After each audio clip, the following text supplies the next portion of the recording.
ऐकलं ना, इतके थोर आले त्यांना मिळ लागला नाही, इतकी लहान आली त्यांना कळलं मधली चोर कुठे गेली.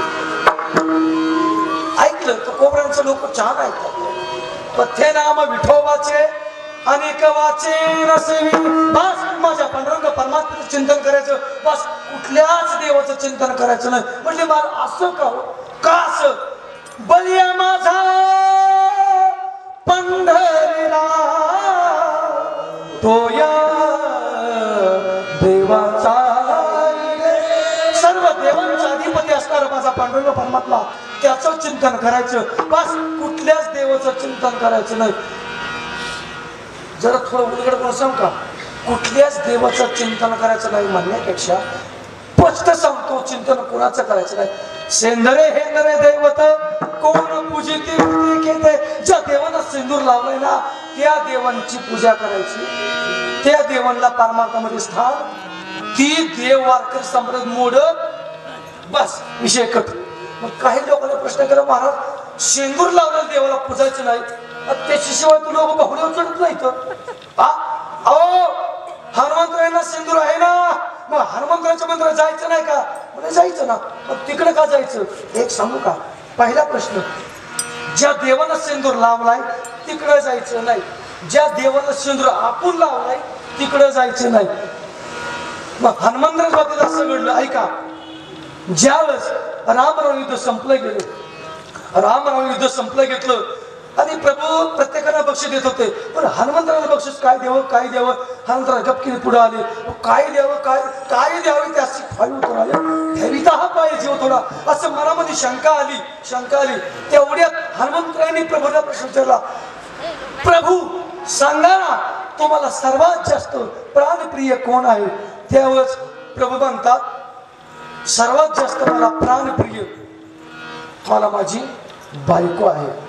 तुम्हाला जर विचारलं तुम्हाला घरात सगळ्यात जास्त कोण आवडतं, तुम्ही दुसऱ्या कोणाचं नाव सांगणार नाही, सांगू बी नका, त्या लायकीची राहिलीच नाही. जीवाला देणारे आदर तेवढी पती पत्नीच आहे. पोरांचं काय खरं ना,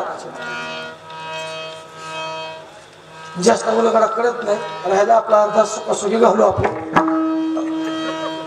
हनुमंतराय म्हणतात, सांगा तुम्हाला कोण आवडतं? मला माझी पत्नी आवडती. मला का हो पत्नी आवडती?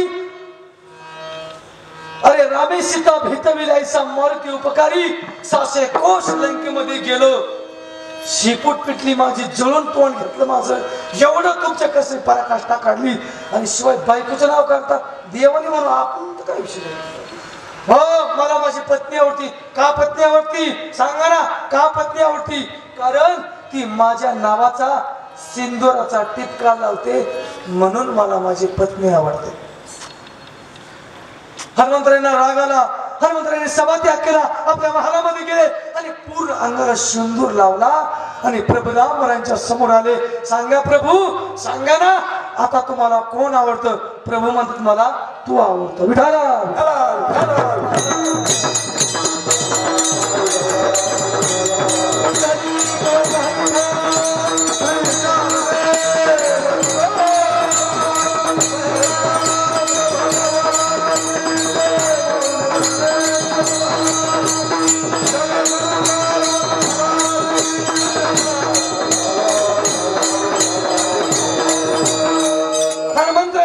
स्वतः लावून घेतला.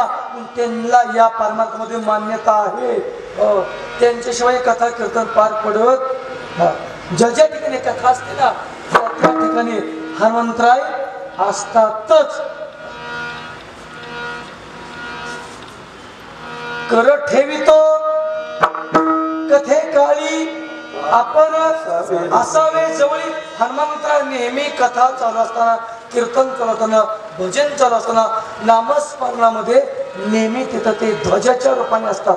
ज्या ज्या ठिकाणी नाम सप्ताह, ज्या ज्या ठिकाणी धार्मिक कार्य करायचे ना त्या टायमाला अगोदर ध्वज उभा करावा लागतो. ध्वज उभा करून आपल्या परमार्थाची सुरुवात करावी लागते.